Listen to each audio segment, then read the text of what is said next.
প্রিয় দশম শ্রেণীর ছাত্রছাত্রীরা, আজকে আমরা তোমাদের জন্য নদীর বিদ্রোহ গল্পের সম্ভাব্য এমসিকিউ নিয়ে হাজির হয়েছি। তো আজকের ভিডিওটি তোমরা ধৈর্য সহকারে সম্পূর্ণ দেখতে থাকো। আর ভিডিওটি ভালো লাগলে একটি লাইক করতে ও চ্যানেলটি সাবস্ক্রাইব করতে ভুলো না। তো চলো আজকের প্রশ্নোত্তর পর্ব শুরু করা যাক। প্রথম প্রশ্ন, আমি চললাম হে, কে কাকে একথা বলেছে?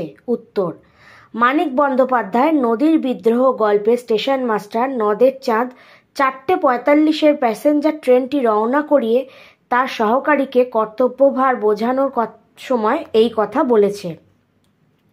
পরবর্তী প্রশ্ন, আজ্ঞে হ্যাঁ, কে কোন প্রসঙ্গে এই কথাটি বলেছিল?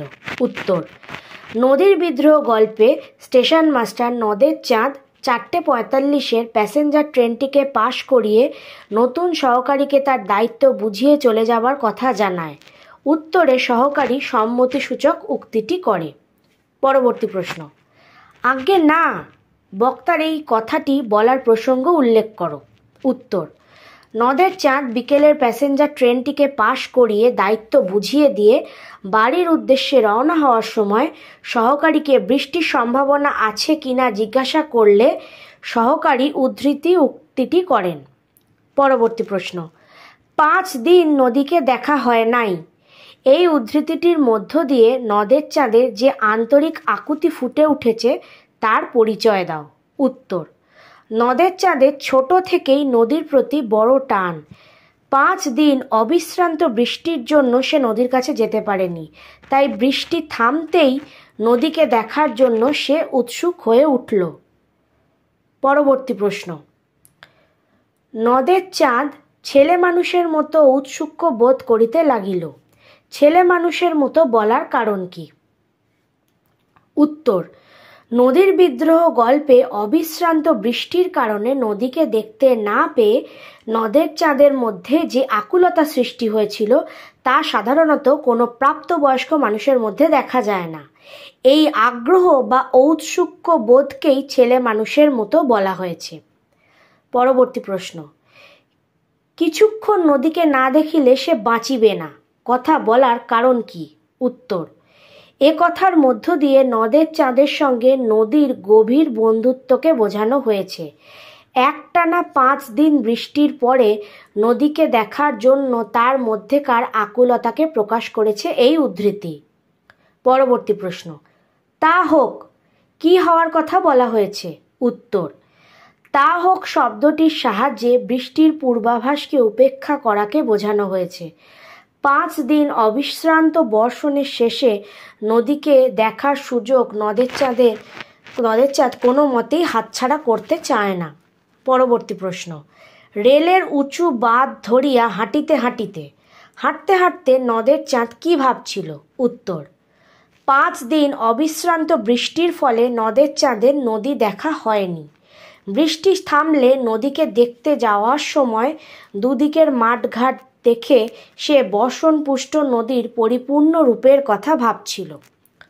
পরবর্তী প্রশ্ন, 30 বছর বয়সে নদীর জন্য নদের চাঁদের এত বেশি মায়া একটু অস্বাভাবিক, একথা বলার কারণ কি ছিল? উত্তর, নদীর বিদ্রোহে নদের চাঁদের নদীকে নিয়ে বাড়াবাড়ি রকমের ঔৎসুক্য বোধ অনেকটা ছেলে মানুষের মতো। 30 বছর বয়সে নদীকে নিয়ে নদের চাঁদের এতটা মায়া একটু অস্বাভাবিকই লাগে। পরবর্তী প্রশ্ন, কেবল বয়সের জন্য নয়, বয়স ছাড়া আর কোন কোন কারণ উল্লেখ করা হয়েছে? উত্তর, নদের চাঁদ একজন স্টেশন মাস্টার, মেল প্যাসেঞ্জার মালগাড়ির গতি নিয়ন্ত্রণ করা তার কাজ। যন্ত্রের গতি নির্ধারণ করা যার কাজ, তার এতটা আবেগপ্রবণ হওয়াটা খুব স্বাভাবিক লক্ষণ নয়। পরবর্তী প্রশ্ন, নিজের এই পাগলামিতে যেন আনন্দই উপভোগ করে, কোন পাগলামির কথা বলা হয়েছে? উত্তর, নদের চাঁদের নদী সম্পর্কে একটা শিশুসুলভ উন্মাদনা ছিল। নদীর সামান্য অদর্শনে সে অধৈর্য হতো। অন্যের কাছে এটা পাগলামি মনে হলেও সে নিজে এই পাগলামিতে আনন্দ পেত। পরবর্তী প্রশ্ন, নিজেকে কেবল বুঝাইতে পারে না, নিজেকে কি বোঝাতে পারে না নদের চাঁদ? উত্তর, প্রাপ্তবয়স্ক নদের চাঁদ ট্রেন চলাচল নিয়ন্ত্রণের মতো গুরুত্বপূর্ণ কাজের সঙ্গে যুক্ত। তার নদীকে দেখার মতো শিশুসুলভ ঔৎসুক্য সাজে না, একথা সে মনকে বোঝাতে পারে না। পরের প্রশ্ন, অস্বাভাবিক হোক কোন বিষয়কে অস্বাভাবিক বলা হয়েছে? উত্তর, নদের চাঁদ স্টেশন মাস্টারের মতো গুরুত্বপূর্ণ পদে আসীন ছিল। বর্ষণপুষ্ট নদীকে একটানা 5 দিন না দেখার জন্য তার মধ্যে যে শিশুসুলভ উন্মত্ততা দেখা দিয়েছিল সেটাই অস্বাভাবিক। পরের প্রশ্ন, নদীকে ভালোবাসার পিছনে নদের চাঁদের কি কৈফিয়ত ছিল? উত্তর, নদের চাঁদের নদীর প্রতি আকর্ষণ শিশুসুলভ পাগলামি হলেও এর পেছনে তার একটি নিজস্ব যুক্তি ছিল, কারণ তার জন্ম ও বেড়ে ওঠা নদীর ধারেই, তাই তার নদীর প্রতি এই ভালোবাসা আবাল্য। পরবর্তী প্রশ্ন, কিন্তু শৈশবে, কৈশোরে আর প্রথম যৌবনে বড় ছোটর হিসাব কে করে? উল্লিখিত সময়ে বড় ছোটর হিসাব না করার কারণ কি? উত্তর, শৈশব, কৈশোর ও প্রথম যৌবনে মানুষ বুদ্ধি বিবেচনার পরিবর্তে ব্যক্তি মনের আবেগ আকাঙ্ক্ষাকে অনেক বেশি গুরুত্ব দেয়, তাই তার কাছে তখন ছোট বড় ভালো মন্দের চেয়ে বেশি মূল্যবান নিজের ভালো লাগা। পরবর্তী প্রশ্ন, সে প্রায় কাঁদিয়া ফেলিয়াছিল, তার কেঁদে ফেলার কারণ কি? উত্তর, নদীর বিদ্রোহ গল্পের নায়ক নদের চাঁদের ছোটবেলা থেকেই গ্রামের পাশ দিয়ে বয়ে যাওয়া নদীটির সঙ্গে ভারী বন্ধুত্ব। একবার অনাবৃষ্টিতে নদীর জলস্রোত প্রায় শুকিয়ে যেতে বসায় সে কেঁদে ফেলেছিল।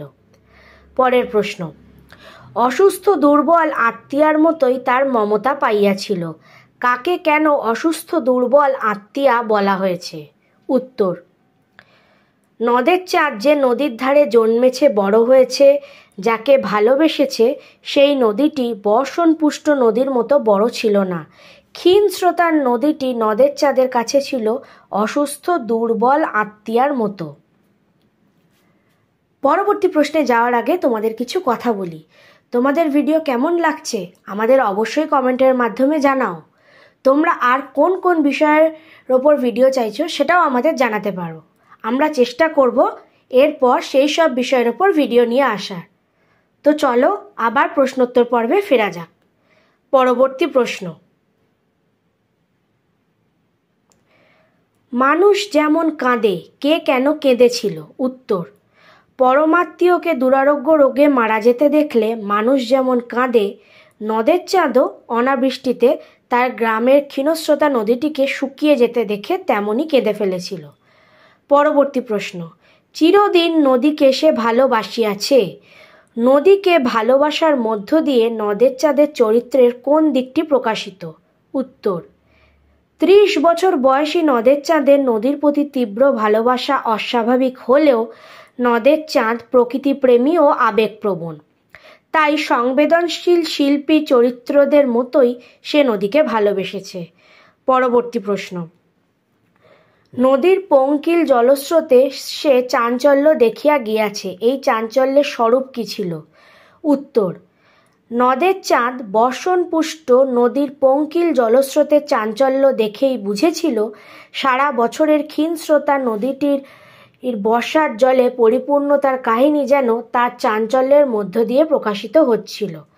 পরবর্তী প্রশ্ন, কিন্তু সে চাঞ্চল্য যেন ছিল পরিপূর্ণতার আনন্দের প্রকাশ, কোন পরিপূর্ণতার কথা বলা হয়েছে? উত্তর, নদীর পরিপূর্ণতা তার জলরাশির উচ্ছলতায়। নদের চাঁদ বর্ষার জলে পুষ্ট নদীর যে চাঞ্চল্য লক্ষ্য করেছিল সেই পরিপূর্ণতার কথা এক্ষেত্রে বলা হয়েছে।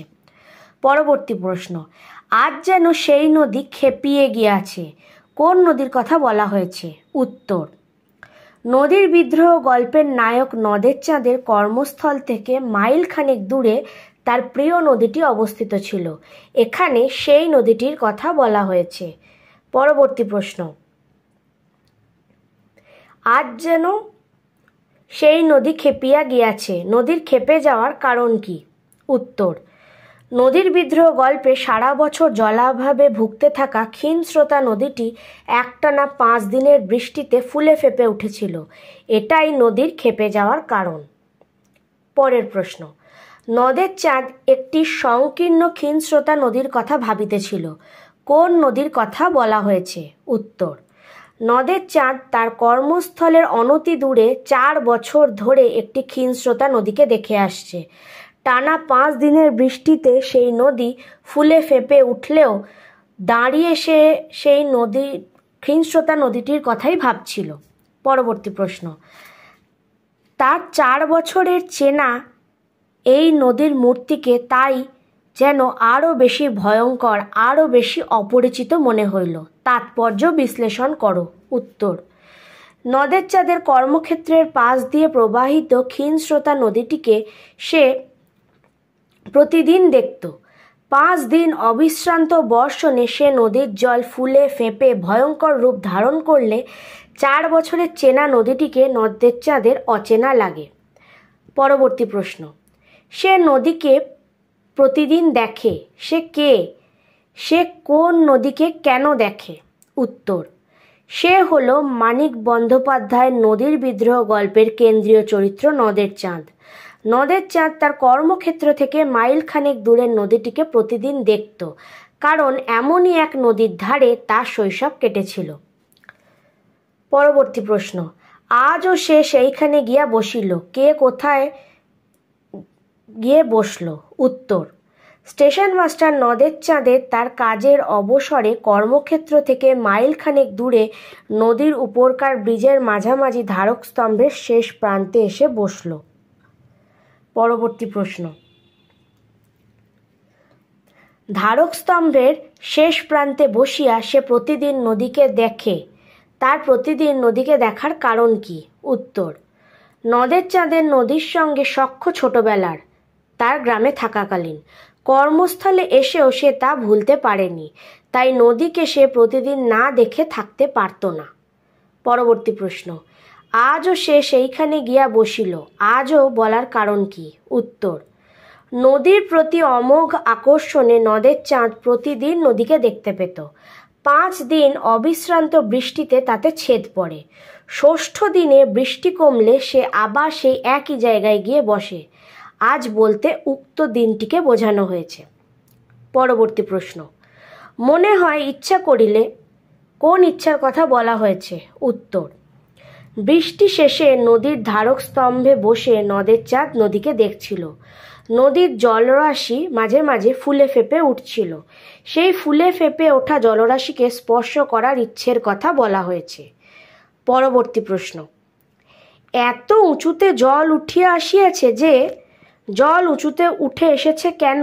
উত্তর, ক্ষীণস্রোতা নদীর ওপর নির্মিত ব্রিজের ধারক স্তম্ভগুলিতে বর্ষার সময় নদীর স্রোত বাধা পায় এবং ফেনিল আবর্ত রচনা করে, তাই জল উঁচুতে উঠে আসে। পরবর্তী প্রশ্ন, নদের চাঁদের ভারী আমোদ বোধ হইতে লাগিল। নদের চাঁদের আমোদ বোধ হওয়ার কারণ কি? উত্তর, নদীর বিদ্রোহ গল্প অনুসারে ব্রিজের ধারক স্তম্ভে বসে নদের চাঁদ বারবার স্তম্ভের গায়ে আঘাত খেয়ে বর্ষণপুষ্ট নদীর ফুলে ওঠা জল ছুঁতে চেষ্টা করছিল। এতেই সে আমোদিত হয়ে উঠেছিল।